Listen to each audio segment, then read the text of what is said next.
Hai semuanya, ketemu lagi bareng Mihu di sini. Oh ya, kali ini Mihu akan membawakan alur cerita Donghua yang berjudul Battle Through the Heaven. Mihu mengingatkan sekali lagi ya bahwa konten ini full spoiler. Tanpa lama-lama lagi, yuk langsung aja kita masuk ke isi ceritanya.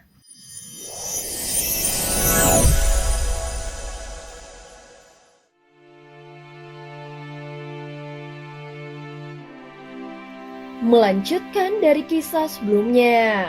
Sebelumnya Xiaoyan sebenarnya bukan sengaja ingin mempersulit Feng Xichang, melainkan karena dia yakin bahwa Feng Xichang telah berbohong kepadanya.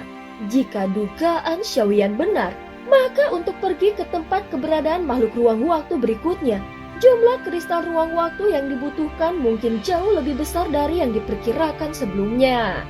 Bahkan mungkin hanya 1 dari 1.000 orang yang berhasil melakukannya. Xiaoyan tidak mau membuang waktu sia-sia dan matanya mulai berkilau. Pada saat yang sama tubuh Xiaoyan meledak menjadi kabut darah, menyebabkan perisai formasi berkedip. Dalam sekejap daging dan darahnya kembali menyatu membentuk sosok avatar Yuan Shen raksasa setinggi 1.000 kaki. Sebagai keturunan dari ras klan Yuan Shen, tidak aneh jika Xiaoyan memiliki kekuatan tersebut. Namun seperti kebanyakan orang meskipun telah sering melihat banyak hal, Feng Xichang tetap terkejut saat berhadapan langsung dengan klan Yuan Shen yang masih eksis di dunia. Bagaimanapun ras kuno sekuat klan Yuan Shen seharusnya sudah lenyap bersama runtuhnya dunia tanpa batas. Mereka semestinya sudah hilang di telan waktu dan tanpa jejak yang tersisa.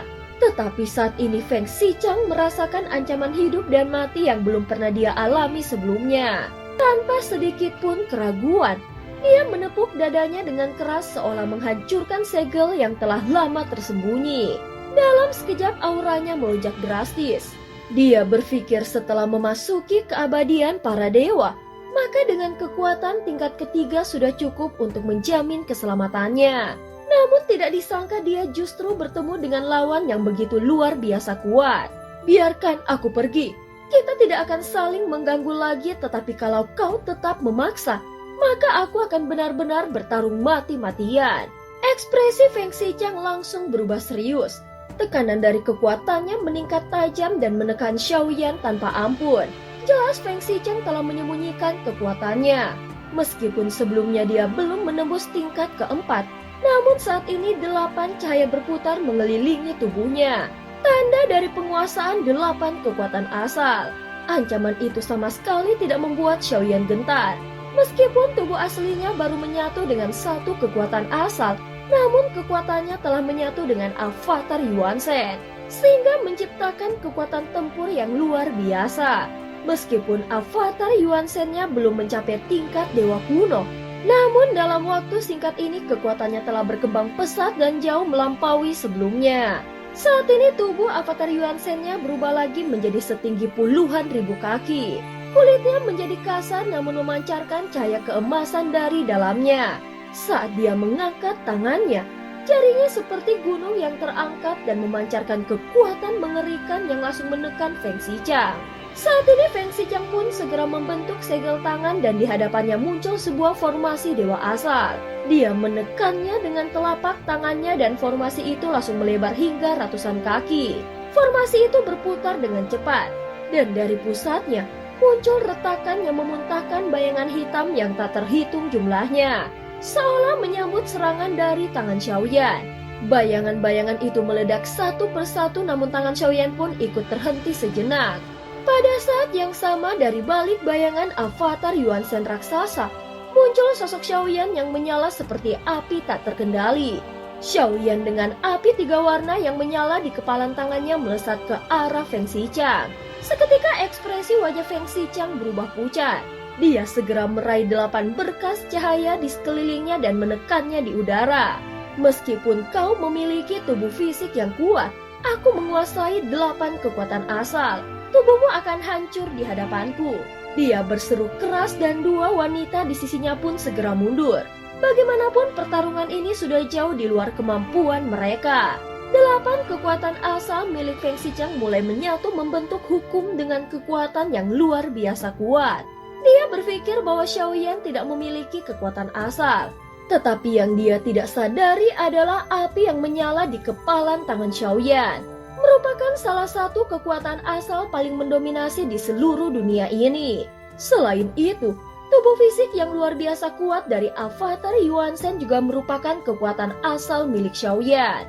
Kepalan tangan yang menyala dengan api 3 warna tidak menggunakan teknik yang rumit, hanya mengandalkan kekuatan murni. Diperkuat dengan kekuatan klan Yuan Shen, tinju itu pun menghantam ke depan dengan suara ledakan yang hebat. Tinju Xiaoyan menghantam Feng Xiqiang dengan kekuatan luar biasa. Bagi Feng Xiqiang, yang dirasakannya hanyalah pandangannya yang seketika menjadi kabur. Bahkan teknik miliknya seperti cermin rapuh yang langsung pecah berantakan di hadapan kekuatan absolut ini. Tubuhnya terlempar jauh dan dari mulutnya menyembur darah segar. Kenapa mereka belum juga tiba? Di tengah situasi yang sulit, dia langsung berpikir dalam kepanikan. Sebenarnya Feng Xiqiang sendiri sudah tahu bahwa dia bukanlah tandingan dari Xiaoyan. Adapun seluruh ketenangan yang ditunjukkannya sebelumnya hanyalah kepura-puraan. Namun berdasarkan satu serangan ini saja, Xiaoyan sudah menyadari bahwa ada yang tidak beres pada diri Feng Xiqiang. Pada saat berikutnya, avatar jangkrik emas melesat keluar dari tubuh Xiaoyan. Sisa-sisa kekuatan dari ledakan Raja Makhluk Penyerap Kehidupan masih belum sepenuhnya menghilang. Dan avatar jangkrik emas dengan cepat menyerap sisa energi yang tersisa.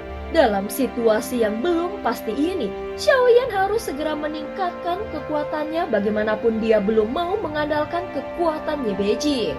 Saat avatar jangkrik emas menyerap sisa energi yang tersisa, dia menemukan 2 orang kuat yang sebelumnya ikut bertarung bersama Feng Xiqiang belum sepenuhnya mati. Walaupun tubuh fisik mereka telah hancur, namun masing-masing masih memiliki cara unik untuk bertahan hidup.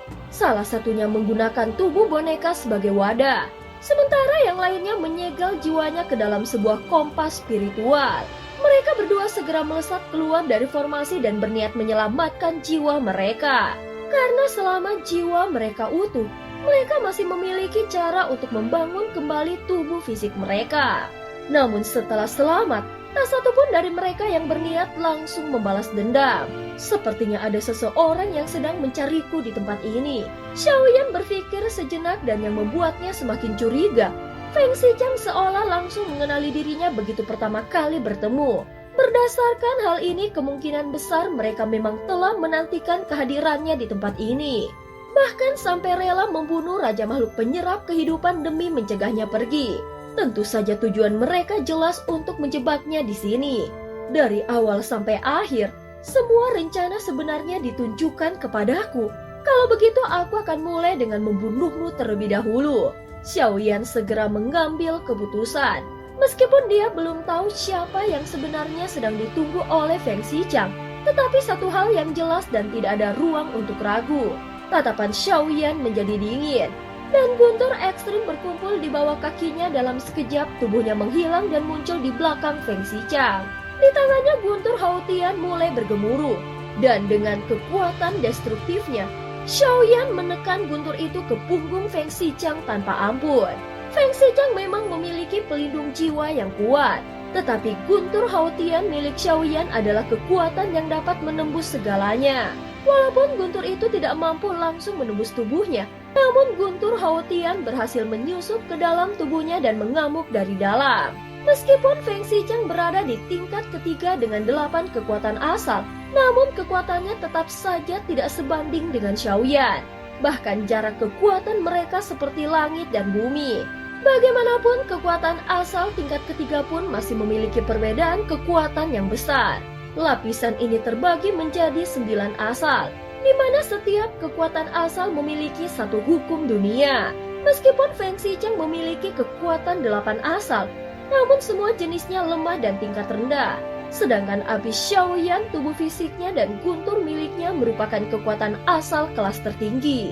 Tetapi yang lebih penting, kekuatan ini bukan hasil dari pencapaian bertahap, melainkan diperoleh secara langsung dari esensi dunia dan disatukan menjadi kekuatan asal pribadinya yang otentik.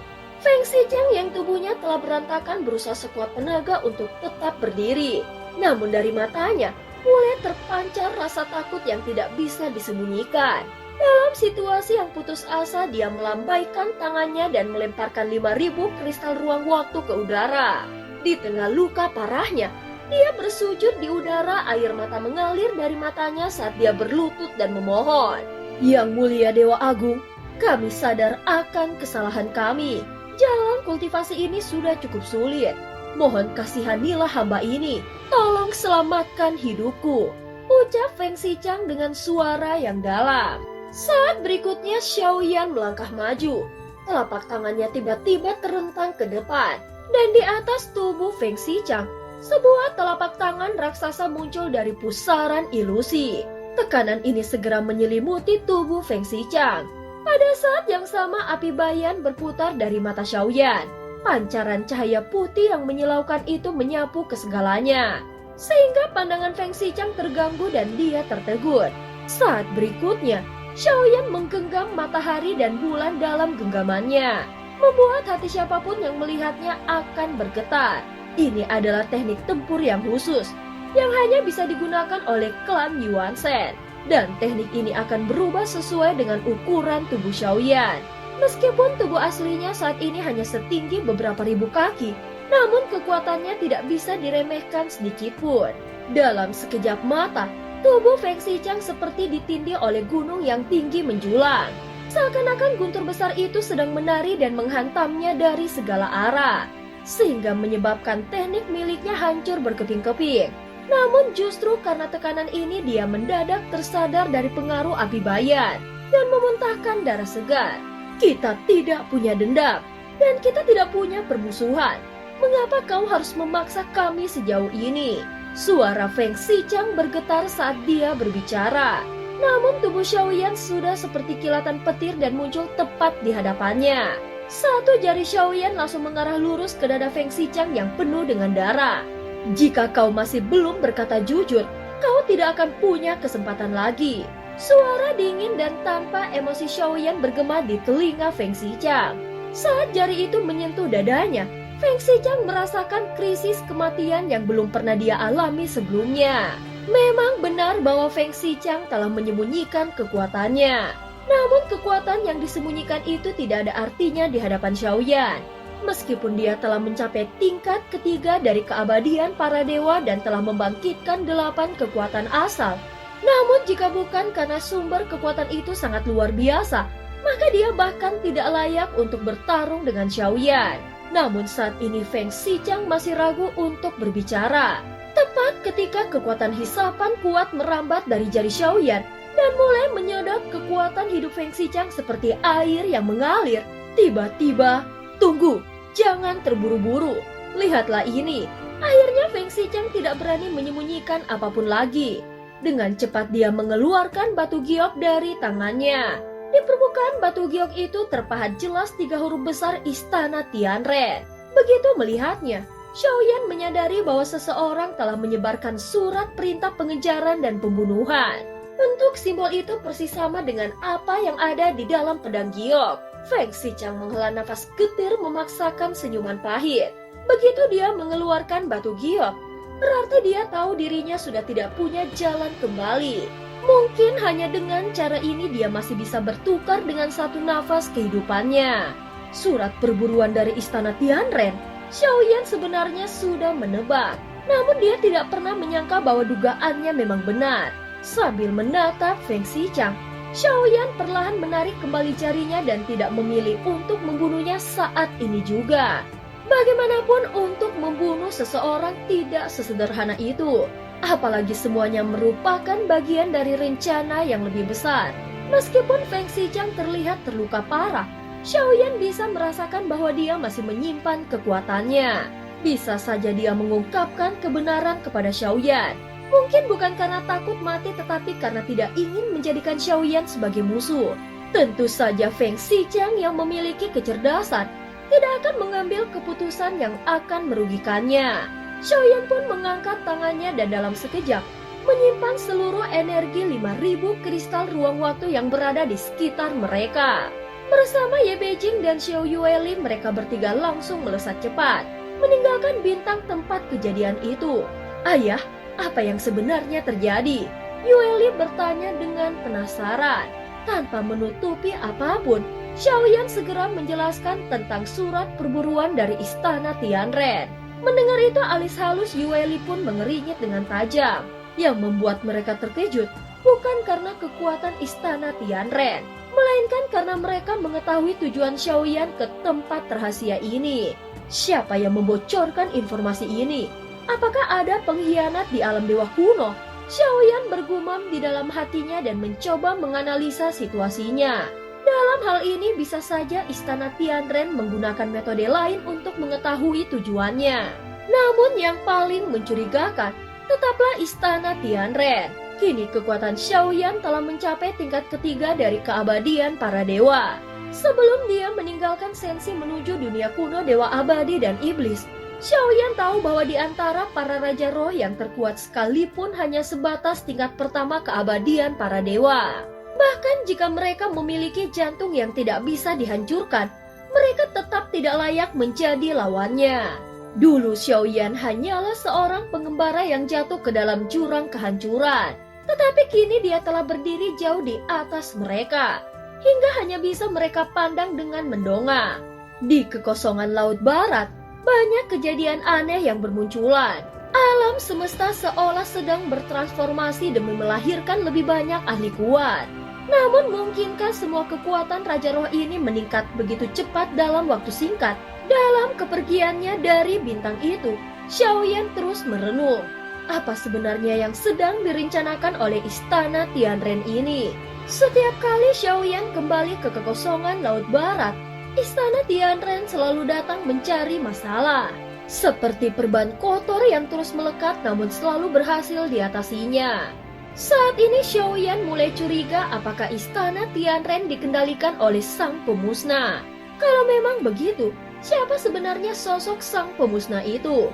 Kenapa mereka seperti pemburu yang pantang menyerah, bahkan tidak peduli mati atau hidup? Apakah para Raja Roh merupakan bawahan langsung dari sang pemusnah?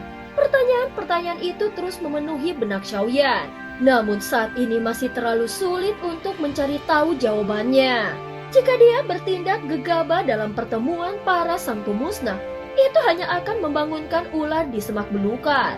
Yang jelas Xiaoyan tahu ancaman yang mengincarnya bukan hanya dari para Raja Roh. Kalau hanya dari mereka, tidak mungkin dia merasakan krisis sebesar ini. Dia menduga rasa krisis itu datangnya dari kekuatan lain yang lebih menakutkan. Inilah alasan mengapa Xiaoyan meninggalkan tempat itu secepat kilat. Dia merasakan bahaya yang belum pernah dia alami sebelumnya. Dan ini bukan pertama kalinya. Bahkan seiring berjalannya waktu, rasa itu semakin menguat. Dia tahu bahwa dia harus memperkuat semua kartu truf yang dimilikinya. Baik avatar Yuansen maupun avatar jangkrik emas harus ditingkatkan kekuatannya lebih tinggi lagi. Saat berikutnya Xiaoyan mengambil gulungan lukisan milik ratu yang dapat memperlihatkan lokasi bintang dengan status tertinggi secara langsung. Tanpa ragu-ragu dia menuju bintang terdekat yang belum pernah dikunjunginya dan melesat masuk ke dalamnya. Tubuhnya meluncur dengan warna merah terang seperti petir dan bergerak dengan kecepatan luar biasa di antara gugusan bintang raksasa. Avatar Yuansen-nya langsung dikirim ke inti bintang, sedangkan avatar jangkrik emas menyelusuri jalur pembantaian. Sehingga semua makhluk ruang waktu yang dilewatinya langsung dibantai habis. Setelah itu avatar jangkrik emas memakannya untuk memperkuat kekuatannya sendiri. Meskipun level yang terlihat adalah tingkat kelima, namun kekuatan nyatanya belum menembus level itu. Xiaoyan menemukan bahwa semakin banyak avatar itu menyerap energi musuh, tingkatannya tidak naik secara langsung. Saat ini Xiaoyan melakukan pembantaian terus-menerus. Satu demi satu akhirnya makhluk ruang waktu itu dilenyapkan. Meskipun mereka lemah, namun dengan jumlah yang banyak energi itu bisa tetap signifikan. Aura dari avatar jangkrik emas pun akhirnya benar-benar menembus ke tingkat kelima. Namun begitu mencapai tingkat ini, kecepatan peningkatan kekuatannya langsung melambat secara drastis. Namun Xiaoyan tidak menyerah. Dia tidak melewatkan satupun makhluk ruang waktu dan terus membunuh. Lalu membiarkan avatar jangkrik emas menelan energinya untuk terus meningkatkan kekuatannya. Anehnya perasaan kritis dalam hatinya tidak mereda sedikit pun. Siapa sebenarnya yang menjadi musuhku kali ini? Ucap Xiaoyan berpikir di dalam hatinya yang semakin diliputi rasa firasat buruk. Jelas saat ini dia masih tidak memiliki gambar tentang siapa musuhnya yang sebenarnya. Dan cerita pun berakhir. Terima kasih udah dengerin Mihu dari awal sampai akhir ya. Sampai jumpa.